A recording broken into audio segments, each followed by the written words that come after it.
لله نحمده ونستعينه ونستغفره ونعوذ بالله تعالى من شرور أنفسنا ومن سيئات أعمالنا. من يهده الله فلا مضل له ومن يضلل فلا هادي له، وأشهد أن لا إله إلا الله وحده لا شريك له، وأشهد أن محمدًا عبده ورسوله. يا أيها الذين آمنوا اتقوا الله حق تقاته ولا تموتن إلا وأنتم مسلمون. يا أيها الناس اتقوا ربكم الذي خلقكم من نفس واحدة وخلق منها زوجها وبث منهما رجالا كثيرا ونساء، واتقوا الله الذي تساءلون به والأرحام إن الله كان عليكم رقيبا. يا أيها الذين آمنوا اتقوا الله وقولوا قولا سديدا يصلح لكم أعمالكم ويغفر لكم ذنوبكم، ومن يطع الله ورسوله فقد فاز فوزا عظيما. أما بعد، فإن أصدق الحديث كتاب الله،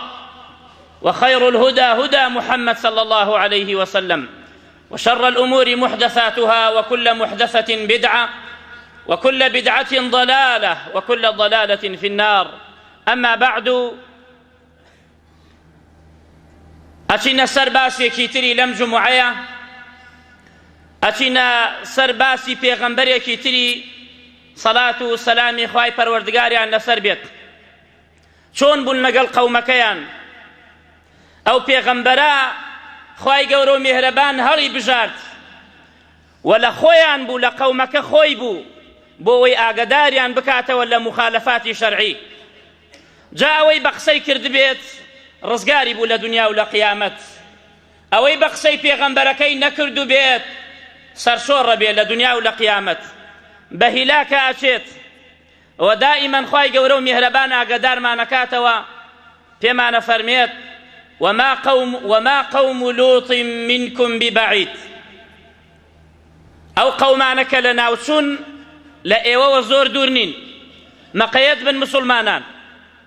وأم قصتانك خواهي قورو مهربان باسيك على قرآن بو ثابت كردني دلي پیغمبر عليه الصلاة والسلام لنثبت به فؤادك فاقصص القصص لعلهم يتذكرون. نحن نقص عليك أحسن القصص بما أوحينا إليك هذا القرآن لقد كان في قصصهم عبرة لأولي الألباب. أو پیغمبرش سلامي خواهي لسر بيت ناوی سوورەتێک هاتووە بە ناوێەوە، ئەوش سوورەتی هودە سەلامی خوای لەسەر بێت. هود پێغەمبەر ڕەسوولی خوا بوو، بۆیە ئەبوو بەکری سدیق ڕەزا و ڕەحمەتی خوای لێ بێت ڕۆژێکیان سەیری پێغەمبەرەکە عەلەیهی سەلات وەسەلام ئەفەرمێت ئەی پێغەمبەری خوا ئەڕاکە قەد شیبتە،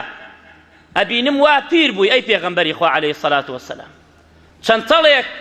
لە ڕیشی مباركي سبي ببو فرموي شيبتني هود وأخواتها. صورتي هود خوشككاني بير ميان كرت قبل المشيبة، بيشا ويخون بطبيعة بير بم أو صورتانا بير ميان كرت. صورتي هود وخوشككاني، صورتي واقعو، صورتي عما يتساءلون، صورتي إذا الشمس كورت، وصورتي الواقعة كفيه من الآيات والذكر الحكيم. هود سلامي خواي لسر بيت پیغمبر يقبل پیغمبركاني خواي قورا. قال تعالى كذبت عاد المرسلين إذ قال لهم أخوهم ألا تتقون إني لكم رسول أمين فاتقوا الله وأطيعون فاتقوا الله وأطيعوني. أجر آياتك بروي شكنونك بكسر واتا جرالي من بن. فاتقوا الله لخواب ترسن عبادتي خوابكن نك عبادتي من بكن من فأطيعون واجب لسرتان جوب ومن بقرن أو وحيي للا إخواب ومن هاتوا إيوا واجب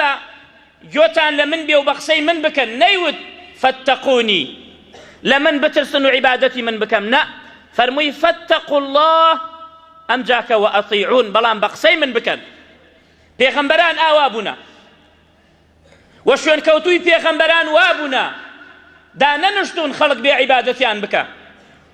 ئەیەأموڕەکم ئەن تەتەخیذوا المەلائیکەتە وەالنەبییینە ئەربابا، شتی وایە نەکردووە پێغەمبەران، شوێنکەوتووی پێغەمبەران قەت بەوە ڕازی نەبوون کەسێک بێ شێوەیەکی عیبادەتی بداتێ، نەخێر.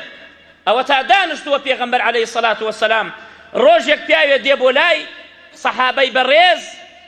خۆ مەبەستی شەریک بۆ خوا قەراردانش نەبوو، فەرمووی ماشا الله وەشئتە، خوا ویستی لێ بێ و تۆ ویست لێ بێ ئەی پێغەمبەری خوا صلى الله عليه وسلم. فەرمووی ئەجەعەلتەنی لله ندا، تۆ منت کرد بە شەریکی خوا، خۆ مەبەستیشی ئەوە نەبوو سەحابەکە، کەواتە پێغەمبەران بۆ ئەوە نەهاتون، هەر وتویانە فەاتەقوا الله وەئەطیعون، قەومەکەم تەقوای خوا بکەن، بە قسەی من بکەن، بە قسەی من بکەن. وقال تعالى ثم أنشأنا من بعدهم يعني من بعد قوم نوح قرنا آخرين، کۆمەڵە کەسانێکی ترمان هاوردە دنیاوە، ئەو چەند کەسەکە لە ناو کەشتێکە مابوون، وهم قبيلة عاد فأرسلنا فيهم رسولا منهم وهو هود عليه السلام. چی پێیانەوت؟ أن اعبدوا الله ما لكم من إله غيره أفلا تتقون. أمري أوي بيانكت قومكم أن اعبدوا الله ما لكم من إله غيره، عبادتي كسي ترمكن، أفلا تتقون. بۆ خۆتان ناپارێزن لە غەزەبی خوا، بۆ خۆتان ناپارێزن لە عەزابی خوا، چونکە خوای گەورە و میهرەبان بەوە ڕازی نییە شەریکی بۆ قەرار بدەی و عیبادەتی خوا لە خوا بکەیتەوە سەرفی بکەی بۆ کەسێکی تری. هود پێغەمبەر بوو لە پێغەمبەرەکانی خوای گەورە و میهرەبان، بەڵام قەومی عاد ئەم قەومە کەسێکیان تیا بوو بە ناوە عاد، هەندێک مفەسرینە فەرموون وەکو دەمسپی و ڕیشتپیان وابوو، تاغوت بوون، بە قسەی پێغەمبەرەکەیانیان نەکرد، بۆیە پێیان ئەوترا قەومی عاد. قومی عادش خوای تعالی زۆر باسیەکە لە قورئانە، ئەلەم تەڕە کەیفە فەعەلە رەبوکە بعاد ئیڕەمە ذاتی العیماد، یعنی ماڵیان نەکرد بە دەوار عامودی بەرز و گەورە، التي لم يخلق مثلها في البلاد، وەکو قومی عاد خەڵق نەکرابوو، ئەوەنە قەومانێک بوون زەخم و بەقەوەت و جسمیان گەورە بوو. وقال تعالى وأنه أهلك عادا الأولى وثمود فما أبقى، قوم ثمودش يكسيان لنما. وقال تعالى تشكو أمانة قوم هود ألا بعدا لعاد قوم هود، دور بكيوة ولا الرحمة إخوة، عاد قوم عاد لبروي قوم هود بن عاد لشوب ليمن بن لبين عمان وحضرموت ألو شونيا بن. واذكر أخا عاد إذ أنذر قومه بالأحقاف، أحقاف أو شونبو كشونكي قماويبو لسر شاخكان أجيان وجسميان زور قوربو وزور بقود بن، مستغني بن لها مكس، عجوبيان بو كس دانانا بابزانين أم قوما حاليان شون بو لقل بيغمبركيانا. واذكروا إذ جعلكم خلفاء من بعد قوم نوح وزادكم في الخلق بسطة فاذكروا آلاء الله لعلكم تفلحون. هود سلامي خوای لەسەر بێت ئاوای پێیانەوت فزادكم في الخلق بسطة، زۆر جسمیان گەورە بوو، زۆر زەخم بوون، زۆر بەقەوەت بوون. فأما عاد فاستكبروا في الأرض بغير الحق وقالوا من أشد منا قوة. کێ هەیە لە ئێمە بەقەوەتر بێ؟ کەس نەبوو لەوان بەقەوەتر، زۆر بەقەوەت بوون. خوای گەورە و میهرەبان ئەو توانایەی دابوو پێیان، بەڵام لە جیاتی ئەوەی شکری خوا بکەن و حەمدی خوا بکەن بە قسەی پێغەمبەرەکەیان نەئەکرد و بینایان ئەکرد، بینای زۆر گەورە گەورەی زەخمیان ئەکرد کە پێویستیانش پێ نەبوو. قال تعالى أتبنون بكل ريع آية تعبثون، بكل ريع مكان مرتفع آية علامات تعبثون، ئێوە بۆ گاڵتە و بۆ هەوەسی خۆتانە و بینایە ئەکەن، پێویستیتان پێی نییە وتتخذون مصانع لعلكم تخلدون ئێوە خەزیێنەی ئاویان نەکرد حەوزی گەورە گەورەیان نەکرد بینای وایە نەکرد لە عەقڵی کەسان نەبوو چونکە ئەوان زۆر زەخم بوون بۆیە هود سەلامی خوای لەسەر بێت وەکو زەم پێیان ئەڵێت بیناکردن لە هەموو شتێکە مەئجوورە مسلمان ئیلا لە بیناکردن نەبێ مەئجوور نییە چەندێ پارە سەرف کەی لە بیناکەت مەئجوور نیت مەئجوور نیت چجاوەرە ئیسرافی تیا بکەی کە پێویستیت پێی نەبێ لە جیاتی 2 غورفە بکەی 10 غورفە بکەی ئەوە هەمووی ئیسرافە زیادڕەوی بکەی قال تعالى وكلوا واشربوا ولا تسرفوا بۆیە بە شێوەی زەم پێیان ئەڵێت وإذا بطشتم بطشتم جبارين وكاتي كسي بقرن وأزيتي بدن بطشتم جبارين بوشي لبروي زور بقوت بون وزور زخم بون كسي كان بقدا عقوبيان بدا عقوبي جبارين يعني دا كسي كي ظالم واستمكار فاتقوا الله وأطيعون تقوى إخوابكن بقسي من بكن واتقوا الذي أمدكم بما تعلمون تقوای ئەو خوایە بکەن کە وا فێری شتانی کردووە شتەکان ئەمانەیە ئەمەدەکم پێتانی بەخشیوە بئەنعام وبەنین ئەنعامی پێتان بەخشیوە لە حوشتر و لە مانگا و لە مەڕووماڵات و کوڕ و کچی زۆری پێتان بەخشیوە وجەنات وعیون بێستانی گەلێ زۆرتان هەیە ئاو کانیاوی زۆرتان هەیە وشک ناکە تەقوای ئەو خوایە بکەن لە جیاتی ئەوەی شکری خوا بکەن هەڵسان کوفری نیعمەتیان کرد و بە قسەی پێغەمبەرەکەیان نەکرد وتلك عاد جحدوا بآيات ربهم وعصوا رسله إنكاري آية خوایان کرد واتە ئینکاری نیعمەتی خوایان کرد و بە قسەی پێغەمبەرەکەیان نەکرد کە هود بوو سەلامی خوای لەسەر بێت واتبعوا أمر كل جبار عنيد دوای هەوا و ئارەزووی خۆیان کەوتن بل وكان من عظيم إثم قوم عاد أنهم كانوا أول من عبد الأصنام بعد الطوفان لدوای طوفانەکەی نوح یەکەم کەس هەمسا بتپەرستی داناوە قومی عاد بوون خەریکی بتپەرستی بوون وإلى عاد أخاهم هودا قال يا قوم اعبدوا الله ما لكم من إله غيره أفلا تتقون وإلى عاد أخاهم هودا قال يا قوم اعبدوا الله ما لكم من إله غيره إن أنتم إلا مفترون إيوة افتراءكن إيوة تقوى خوابوناكن بو عبادتي خوا صرفكن لكسيكي تري لبتيك بيت لشخصيك بيت لبرويك بيت لقبريك بيت لداريك بيت أفلا تتقون بو تقوى إخواناكن بو افتراءكن بديني خواوة اعبدوا الله ما لكم من إله غيره صرف عبادة كانتان بكن بو أو خوايك تاكو تنهايا كشريكي نيا بلام بو أسلوب جوانا لقل قومكي بانقوازي قومكي يكرد يكي لوانا هود سلامي خواهي لسر بيت قريكي بو لدليان نيزقو بي زور بشيويكي جوان بأسلوبيكي زور جوان بياني أوت يا قوم اعبدوا الله بياني أود يا قوم لا أسألكم عليه أجرا إن أجري إلا على رب العالمين بياني أود يا قوم استغفروا ربكم ثم توبوا إليه بوشي وجوانا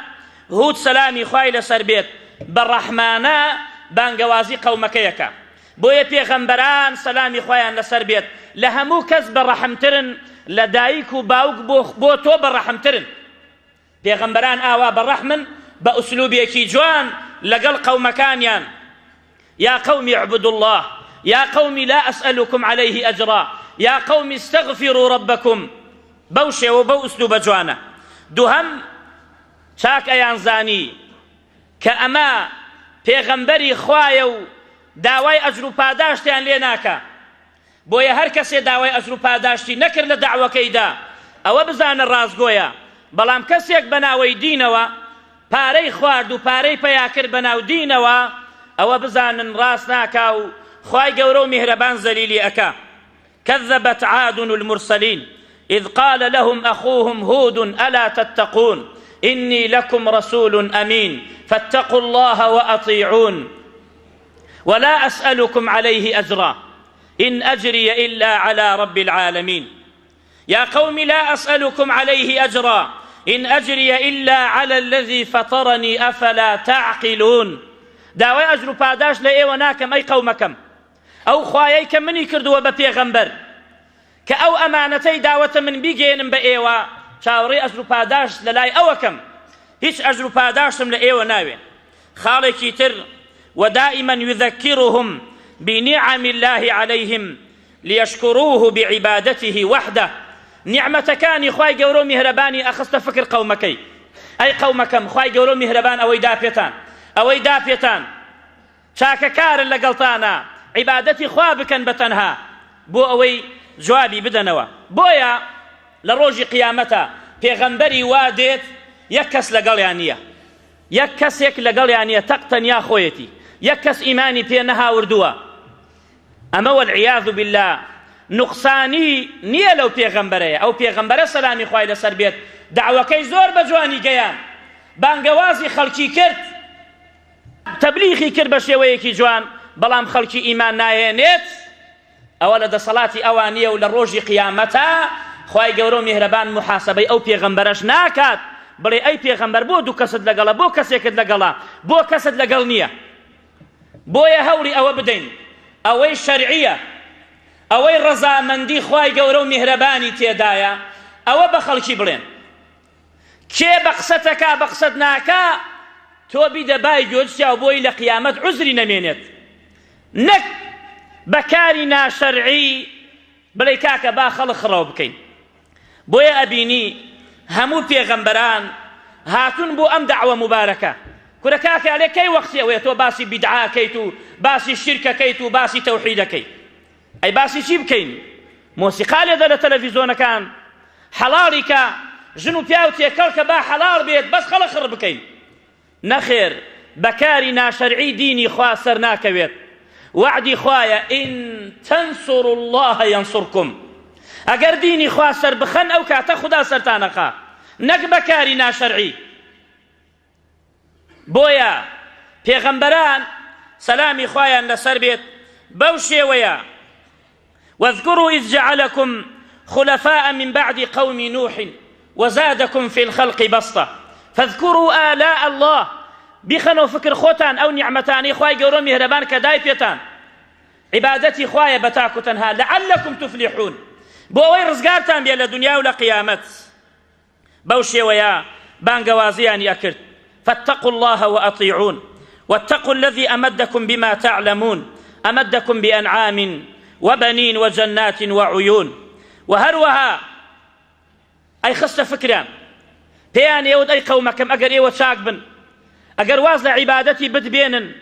أجر شكري خوابكن عبادتي خوابكن بتاكو تنها أجر باداش تيكي زور قورتاني لروج قيامتا للاي خواي قورو مهربان بلان بشرتك وازل عبادتي بتكان بينن ويا قوم استغفروا ربكم داوای لێبوردن بکەن نەخوای گەورە و میهرەبان لەو تاوانانەی کە کردوتانە ثم توبوا إليه وتوبە بکەن بۆ لای خوای گەورە و میهرەبان بە بەردەوامی لەوانەی کە دێ بەرەو پیریتەوە ئەو کاتە يرسل السماء عليكم مدرارا ويزدكم قوة إلى قوتكم ولا تتولوا مجرمين إنكاري نكن خوا زیاتر بەرەکەتە خاتە ناو ماڵ و مناڵتان زیاتر چاکەکارە بێ بۆتان و زیاتر لەشتان ساغەکە و قەوەتان زیاترە بێت و ئاسمانتان بۆ کاتە میدرار واتە باران لە دوای باران استغفروا ربكم بۆیە پیاوێک هاتە لای ئیمامی حەسەنی بەسری فەرمووی یا ئیمام دوعام بۆ بکە بەشکم خوای گەورە و میهرەبان بارانمان بۆ ببارێنێت پێی وت استغفر الله بڵێ ئەستەغفر الله کەسێکی تر هات وتی دوعامان بۆ بکە کە خوای گەورە و میهرەبان مناڵمان بداتێ وتی تۆش ئەستەغفر الله بکە کەسێکی تر هات وتی دوعام بۆ بکە نەک دوعای نووسینی مسەلەس نەک دوعای شەڕە پشیلە وا تەسەور نەکەن دوعا یعنی قاقزێکی پاکەتی جگارە شەڕە پشیلەی تیا بکرێت ئەوە لە دیناشتی وان نییە کەس وای نەکردووە باوەڕ بەو شتانە مەکەن پارەی خۆتان مەدەنە ئەو کەسانە. دوعای خێر کەسێک زندوو بێت، حازر بێت، بزانی کەسێکی چاکە ئەهلی ئیمانە. دروستە داوای دوعای خێری لێ بکەی، نەک ئیستاکە فێری ئەوەش بوونە ئیستنساخەکەن، ڕسمی جەدوەڵ زەربێک و ڕسمی دامەیەکی تا بکەن و ناوی جنێکان باس بکەن و کەس نازانێت چی نووسراوە. واللهی ناوی خۆی ئاوا بنووسی ڕەنگە لێت تووڕە بێت. قلەقلەش لە ناوەڕاستە ئەنووسێ بسم الله الرحمن الرحیم، بۆی نەڵێن یەکجاری ئەمە ناو خوایتیانە، بۆی ئیهانەی ناوی خوا بکە. ئەوە دین نییە، ئەوە دیندارێتی نییە. دوعام بۆ بکە ئیمامی حەسەن، دوعای خێر کە خوای گەورە و میهرەبان بمان کاتە جەنەتەوە، فەرمووی ئەستەغفر الله بکە، داوای لێبوردن بکە لە خوا. وتیان یا ئیمام چوار کەسات هەر داوای شتێکیان کرد، هەرێکی داوای شتێکی کرد، تۆ هەر وتت ئەستەغفر الله بکە. وتی بەڵێ من لە خۆم و قسە ناکەم، خوای گەورە و میهرەبانە فەرمێت فقلت استغفروا ربكم إنه كان غفارا. ئەگەر ئەستەغفر اللهتان کرد يرسل السماء عليكم مدرارا، بارانە بارێنێ بۆتە، ويمددكم بأموال، ماڵە داتە تۆش، وبنين، مناڵەشە داتە تۆ، ويجعل لكم جنات، تۆشە کاتە جەنەتەوە، ويجعل لكم أنهارا. بەهۆی ئەستەغفر اللهوە، بەهۆی خۆتەوە، تەوبەکردنی خۆت و داوای لێبوردن لە خوای گەورە و میهرەبان. بۆیە ئاگاداری ئەو مەسەلا نەبن. کەسێک نەخۆش کەوت، کەسێک تووشی شتێک هات، خصوصەن لە ژنەکان کە ئیمانیان لاوازە، کە خۆش باوەڕن، جێبەجێ ڕانەکەن بۆ لای ئەم قەبرەکە و بۆ لای ئەو شەخسەکە و بۆ لای ئەو دەجالەکە. خۆت هەوڵ بدە، خۆت ئەستەغفر الله بکە، خۆت فێری قورئانەکەی خوا بە، قورئانی خوا بخوێنەوە بەسەری خۆتە، خۆت ئیعتیماد بکە سەر خوای گەورە و میهرەبان. وإذا مرضت فهو يشفين، بوشي ويا قومي استغفروا ربكم ثم توبوا إليه يرسل السماء عليكم مدرارا ويزدكم قوة إلى قوتكم ولا تتولوا مجرمين. وهروها بشويكي نرمو جوان لقل قومكيا بجداليكي زور جوان. وإلى عاد أخاهم هودا قال يا قوم اعبدوا الله ما لكم من إله غيره أفلا تتقون قال فاذكروا آلاء الله لعلكم تفلحون. بوشي ويا بنرمونياني مجادلي جوان لقل قومكيا. وهروها أياني ترسان بخواي قورو مهربان بعذابي خواي قورا، أي قومكم لخوا بترسم، قومكم ترسم عذابك تان بو بيلا لا ينخواوا أو كاتر رزقارتان نابي، بقسم بكن عبادتي خوا بكن أو كاتهر إسفادي نبو. واذكر أخا عاد إذ أنذر قومه بالأحقاف وقد خلت النذر من بين يديه ومن خلفه ألا تعبدوا إلا الله إني أخاف عليكم عذاب يوم عظيم. زور لتانا ترسم عذابي خوابي بوتان أوانش أيان وتس قالوا أجئتنا لنعبد الله وحده ونذر ما كان يعبد آباؤنا. توبوا أوهاتوا عبادتي خواب كين بتاكو تنها وازلو عبادتي دارو بردان بيني كبا وبابيران من فرسيوتي چند صالة. قالوا أجئتنا لنعبد الله وحده ونذر ما كان يعبد آباؤنا فأتنا بما تعدنا إن كنت من الصادقين. دكوا أو عذابواتو لما نترسي بابي بومان أجر تو راسكي أجر تو راسقوي فأتنا بما تعدنا إن كنت من الصادقين. بوشي ويا وڵامی هودیان ئەدا و سەلامی خوای لەسەر بێت. بابزانین قەومی عاد خوای گەورە و میهرەبان چی بەسەریان هاورد، داواکەین لە خوای گەورە و میهرەبان کە بمان پارێزێت لە عەذابی خۆی. الحمد لله رب العالمين له الحمد الحسن والثناء الجميل وأشهد أن لا إله إلا الله وحده لا شريك له يقول الحق وهو يهدي السبيل وأشهد أن محمدا عبده ورسوله صلى الله عليه وعلى آله وصحبه أجمعين. هود سلامی خوای لەسەر بێت بە هەموو ئوسلوبێکی جوان و شەرعی بانگەوازی قەومەکەی کرد بۆ لای خوای گەورە و میهرەبان، نەک بە ئوسلوبی ناشەرعی وتمان، نەک بە ڕێگای ناشەرعی، ئەوەی شەرعی بوو، ئەوەی خوای گەورە و میهرەبان ئەمری پێ کردو بوو ئەوەی بە قەومەکەی وت بە شێوەیەکی زۆر جوان. بەڵام ئەوان لە وڵامدا قال الملأ الذين كفروا من قومه قال الملأ الذين كفروا من قومه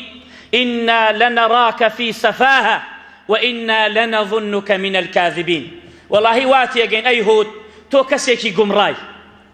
وتو بياويكي دروزني للاي إيما أو هايان بيوت. وقالوا له يا هود ما جئتنا ببينة هيج بلغيك تبينية. بلام پیغمبر عليه الصلاة والسلام فرميت ما من الأنبياء من نبي إلا أعطي من الآيات ما مثله آمن عليه البشر وإنما كان الذي أوتيت وحيا أوحى الله إلي فأرجو أن أكون أكثرهم تبعا يوم القيامة. همو پیغمبران بلغي خويان پێبووە بۆیە ئەوان لە عنادی خۆیان وایان بەهوو دەوت و پێیان ئەوت وما نحن لك بمؤمنين أي هود ئێمە ئیمان بە تۆ ناهێنی و ئەیان وت إن نقول إلا اعتراك بعض آلهتنا بسوء. إلا اعتراك يعني أصابك ئێمە چاکە زانی تو ئەم قسانە ئەکەی ئێمە چاکە زانین ئەوە بەهۆی ئەوە تا تۆ باسی بتەکان ئێمە ئەکەی بۆیە وا شێت بووی تووشی شێتی بوویتە بۆیە قسەت بە بتەکان ئێمە کردووە. ئاوایانەوت إن نقول إلا اعتراك بعض آلهتنا بسوء يعني بجنون. وأيانوت قالوا أجئتنا لتأفكنا عن آلهتنا فأتنا بما تعدنا إن كنت من الصادقين. قال إنما العلم عند الله وأبلغكم ما أرسلت به ولكني أراكم قوما تجهلون. أيانوت تو بو ئەوە هاتووی بۆ ئەوەی لاماندەی لە عیبادەتی ئەو بتانە هەرخوا بپەرستین بە تاک و تەنها چۆنە بێت. قڕەیشیش وایانەوت ئەیانوت ئەم محەممەد عليه الصلاة والسلام جعل الآلهة إلها واحدة إن هذا لشيء عجاب. ئەم بتانە هەمووی ئەڵێ بێخوا بپەرستن ئەمە جێی سەرسوڕمانە نابێت. بۆیە ئێستاکەش قەومانێکن کە باسی تەوحیدەکەی ئەڵێ خوا بپەرستە بە تاک و تەنها کاکە لێوە باوەڕی بە پیاوچاک نییە ئەوە باوەڕی بە فلانە قەبر نییە ئەوە باوەڕی بە فلانە ئەولیا نییە ئەوانە گومڕان ئەوانە ئاوات فێڕن. چۆنە بێ ئەی تۆ نابێت داوا لەمەکە بکەیت و ئەمەکەیان بۆ کۆکەڕەشە و ئەوەکەیان بۆ سەرێشە و ئەمەیان بۆ مناڵ و ئەوەیان شێت خاسەکا و ئەوەیان شفاعەدا و ئەوەیان ڕزقەدا و چۆنە بێت. ئەجعل الآلهة إلها واحدة نابێت. ئەمە جێی سەرسوڕمانە ئەمە قسەی مشریکەکانە ئەمە قسەی بێباوەڕەکانە. فأتنا بما تعدنا ئەو وعدەی تۆ ئەڵێی کە لێتانە ترسم عەزابە دەبا بێ ئەگەر تۆ ڕاستەکەی. وأيانوت أجئتنا لنعبد الله وحده ونذر ما كان يعبد آباؤنا فأتنا بما تعدنا إن كنت من الصادقين. قالتيان بيكرت وأيانوت سواء علينا يكسان وكو يكوايا أيهود أو عظت أم لم تكن من الواعظين. ئامۆژگاریمان بکەی و ئامۆژگاریمان نەکەی وەکو یەکوایە هیچ ئیسفادەی نییە. تەواو جۆگردنی حەق قفڵیان ناوەتە بانی و گردویانە. بۆیە کەسی وا هەیە نایەوێت گوێت لێ بگرێ یەک ئایەتێ بڵێ بۆ لەبەرەوەی قاپی حەقی لە خۆی داگردووە. چی کردووە بەلەوسە هەروایە. ئەوە کارێکی زۆر خراپە. ئەفەلا یەتەدەبەرون القورئان أم على قلوب أقفالها بل على قلوب أقفالها. خوای گەورە میهرەبان بەو ڕەحمە زۆرەی خۆی پێغەمبەرێکی بەڕێزی بۆیان ئەنار زۆر بەڕەحم و لەسەر خۆ بەو قەومە ئەوان لەبان ئەوە گاڵتەیان نەکرد و هیدایەتیان وەرناگرت. سبحان الله هیدایەتیان وەرناگرت. قالوا سواء علينا أوعظت أم لم تكن من الواعظين. وەکو یەکوایە لەلای ئێمە ئەیهود إن هذا إلا خلق الأولين وفي قراءة خلق الأولين. أما يتو باسيكي أفساني قديمة كاك أما بو إيما باس مكا وما نحن بمعذبين إيما عذاب ناذرين وازمان ليبيرا. فوقع العذاب إسفادين بو زور هولي دا لقليان إسفادين بو لدواي أوهود بياني ود إني أشهد الله واشهد أني بريء مما تشركون. خوا بشاهد بيو ايوه بشاهد بن كمن بريم لوي كايكن بشريك بو خوا من دونه لغير خوا هەر شتێک بێت پێغەمبەر بێ مەلایکە بێ هەر شتێک بێ لە غەیری خوا عیبادەتی بۆکەن من لەوە بەریم. فەکیدونی جەمیعەن هەمووتان ئەمرتان کۆ بکەن ثم لا تنظرون و خەریکی فێڵی خۆتان بن بۆ ئەوەی من لەناو بەرن منەتان نەبێت چیەکەن بکەن هیچ چاوەڕێ مەکەن لە کەستان ناترسم هەر خۆی تەقتەنیا بە قەومەکەیەوت لەبەرەوەی ئینی تەوەکەلت على الله ربي وربكم ما من دابة هیچ کەسێک نییە هیچ ڕوح لەبەرێک نییە إلا هو آخذ بناصيتها هەمووی ناوچەوانەکەی بەدەستی خوای گەورە و میهرەبانەوەتە بۆ کۆ ڕاتکێشێ ڕاتەکێشێت هەمووی بەدەست ئەوە إن ربي على صراط مستقيم فإن تولوا فقد أبلغتكم ما أرسلت به إليكم ويستخلف ربي قوما غيركم ئێوە لە ناوە باو قەومێکی تر دێنێت بەڵێ لە ناویانی برد و قەومێکی تری هاورد ئەو قەومەی لە ناو برد قەومێکی تری هاورد وتلك القرى أهلكناهم لما ظلموا وجاءهم رسلهم بالبينات فما كانوا ليؤمنوا ثم جعلناكم خلائف في الأرض من بعدهم ئێوەمان خستە جێگەی ئەوان لننظر كيف تعملون سەیتانەکەن بزانن ئێوە کردەوەتان چۆنە ولا تضرونه شيئا ويستخلف ربي قوما غيركم ولا تضرونه شيئا هیچ زەرەرێ لەخوا ناگەێنن هەموو مەخلوقات خەریکی بتپەرستی بێت زەرەر لەخوا نادا هەموو مەخلوقات عیبادەتی خوا بکە قانجاز بەخوا ناگەێنێت سبحانه وتعالى إن ربي على كل شيء حفيظ وقال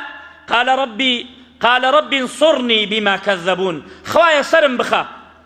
بەوەی کەوا قەومەکەم منیان خستە درۆوە خوای گەورە و میهرەبان جوابی داوە هەموو پێغەمبەرانێک دوعایەکیان هەبوو دعاکەیان قبول قال رب انصرني بما كذبون قال عما قليل ليصبحن نادمين یەک تۆزێ چاوەڕێ بکە هود بە مدەیەکی زۆر کەم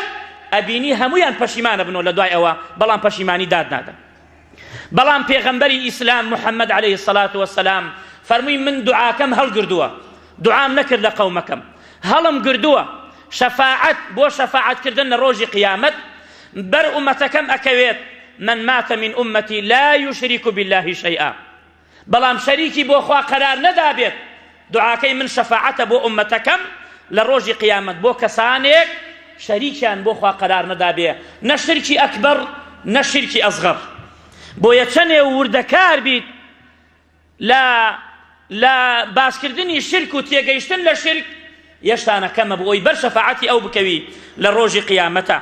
وأتبعوا في هذه الدنيا لعنة ويوم القيامة ألا إن عادا كفروا ربهم ألا بعدا لعاد قوم هود بەڵام خوای گەورە و میهرەبان 3 ساڵ بارانی لێیان مەنع کرد لە دوای ئەوەی کە ئیسفادەی نەبوو 3 ساڵ قەترە ئاو لە ئاسمان نەهاتە خوارەوە هەمویان بە هیلاک ئاچوون ئەمجا کە ئەچوون بۆ لای ئەچوون نوێنەریانە نرد خەڵکیانە نرد بۆ کەعبە لەوێ بچن دوعا بکەن خۆیان لەوێ دوعایان نەکرد ئەپاڕانەوە خوایە باران خۆیان زانی خوایەکەی لە ئاسمانە کە بارانیان بۆ ئەبارێنیە بەڵام عیبادەتی غەیری خوایان نەشەکرد کەس نەبووە بڵێ خوا نییە یا دوو خوا هەیە ئاوا تێ نەگەن قەت کەس وای نەوتووە هەمویان زانیانە خوایەکەیە خالقە ئەبوو جەهل کە ڕازقە کە ئەیمرێنێ کە ئەیژێنێ هەمویان واللهی ڕەنگە هەندێ جار لە هەندێ مسلمان عەقیدەیان باشتر بێت لە ڕوبوبیە چونکە کاتێ سواری بەلەمەکە ئەبوون لە ناو بەحرەکە مەوجی بەحرە هاترسناکە ئەیانوت بەس هاوار بکەنە خوا بەس بڵێن الله يا الله فإذا ركبوا في الفلك دعوا الله مخلصين له الدين بەڵام ئێمە لە کاتی سەغڵەتیە هاوارەکەینە ئەمەکە و ئەوەکە هاوارەکەینە دار و بەرد و شەخص و قەبر و مەحاجەرە و شت بۆیە لە دوای 3 ساڵەکە هەورێکیان بۆ هات بەڵام هود زانی ئەوە عەذابەکەی خوای گەورە و میهرەبان چەند کۆمەڵە هەورێک هات هەورێکی سوور بوو هەورێکی ڕەش بوو هەورێکی تری سپی بوو وتیان ئەو هەورە ڕەشە خوای ئەو هەورە ڕەشەمان بۆ بێت هەورە ڕەشەکە هات بەرەو پیریان و هەمویان خڕبوون لە ناو دۆڵەکە و ئەلەوێدا فلما رأوه عارضا مستقبل أوديتهم بینیان وا بەرەو ڕووی دۆڵەکانیان دێت قالوا هذا عارض ممطرنا وتیان ئەمەیە کە ئاوەکەی زۆر تایە ڕەشە هود پێیانی فەرموو بل هو ما استعجلتم به أويك أتاود فأتينا بما تعدنا إن كنت من الصادقين كو عذابك تقرت راستكي أو عذابك بل هو ما استعجلتم به ريح فيها عذاب أليم تدمر كل شيء بأمر ربها فأصبحوا لا يرى إلا مساكنهم كذلك نجزي القوم المجرمين وهروها آوها لو قومانا أكين كالظلم كانوا كعبادة غير إخوة كانوا بقصي في غنبرة كان أناك هميان خرب هورك جاري بايكي سرد هاورد بايكي زور سرد وفي عاد إذ أرسلنا عليهم الريح العقيم ما تذر من شيء أتت عليه إلا جعلته كالرميم أو هورو هوا وبارانا بداية لهشتك عقيم يكد عقيم يعني اترنا برقري نحر تواوى بيته همو إيران كد خواهي قورو مهربان وأما عاد فأهلكوا بريح صرصر عاتية زور هوايتي سر سخرها عليهم 7 ليال و8 أيام حسومة حوت شو هشت روج أو باسرد لياني دا فترى القوم فيها صرعى كأنهم أعجاز نخل خاوية واتزاني دار خرماية وسركي براوتوا بوي أو هوايا دايليان يقدنجيك هات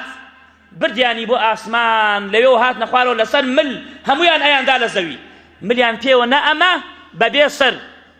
إلا شوني خانيا كان يان ديار بو يكز ديار نما خواهي قورو مهربان أو هاي ليان كرت بل هو ما استعجلتم به أم جاكا بارانك غضب دايليان هميان إيران كرت إنا أرسلنا عليهم ريحا صرصرا في يوم نحس مستمر تنزع الناس كأنهم أعجاز نخل منقعر فكيف كان عذابي ونذر ولما جاء أمرنا خوي تعالى فرميت ولما جاء أمرنا نجينا هودا والذين آمنوا معه برحمة منا كاتي عذابي خواهات هود من رزقار كردو أويش إيماني بهود هاورد رزقار من كرد ونجيناهم من عذاب غليظ بويا پیغمبر عليه الصلاة والسلام فرموي ليس أحد ينجيه عمله قالوا ولا أنت يا رسول الله صلى الله عليه وسلم قال ولا أنا إلا أن يتغمدني الله برحمة منه وفضله ونجينا فلما جاء أمرنا نجينا هودا والذين آمنوا معه برحمة منا برحمة إخوة هود أوانيك إيمانيان فيها ورد رزقاريان بو وهيش كسيك رزقاري نابي لعذابي إخوة بكردوي خوي وتيان تو شي پیغمبر إخوة فرموي منش رزقارم نابيت بعملي خوم إلا مقر خواي قورو مهربان غرقا بكا للرحمة همومان غرق بكا للرحمة بلام درز عبرتي أم قوم أو پیغمبرا بطوانين لو تاركي ترى باسي بكين أو قومي أو حالي أو كساني كإيمان ناهينا بخوا كإيمان ناهينا بپیغمبران جاء أقل لدنيا شوايا لينا ياخوا لقيامتا شونيان جهنمو تيايا شان نامرن إسراحتي تياناكن جا هول بدين أقر كمو كريمان تيايا برو بيش بروين شتيك ما نزاني ولا توحيد برو بيش بروين شتيك ما أنجام دا ولا شريك بوخوا قراردان توبة بكين واستغفر الله بكين ودعواء كين لخواي قورو مهربان بعدلي خوي محكمة ما نكا على الرجي قيامت بفضل رحمي خوي محكمة ما نبكى خواي قورو مهربان لقناها كان من خوش بيت خواي قورو مهربان لو كسان بين كأمان كيت بر شفاعتي پیغمبر عليه الصلاة والسلام يا ربي خدايا أمتك من صلامت بكي خوايا أواني إيمان دارنو طاعتي توكي يارمتيان بدي زياتر خوايا أواني سريان ليشيوا وقمران خوايا هدايتيان بدي يا ربي خدايا هدايتيان بدي خوايا ولاتا كمان بباريزي لقل ولاتي همو مسلمانانا يا رب العالمين خوايا دسي فتنو آشوب آجاوا لنا ولاتا كمان هرقري ولنا همو ولاتيكي مسلمانا يا رب العالمين خوايا خوشي وبرايتي زياتر لنا ومانا بتو بكي رحم لدايكو باوكان مان بكي آخر مان خير بكي برحمي خذ رحم مالي بكي آمين والحمد لله رب العالمين سبحان ربك رب العزة عما يصفون وسلام على المرسلين والحمد لله رب العالمين قوموا إلى صلاتكم يرحمكم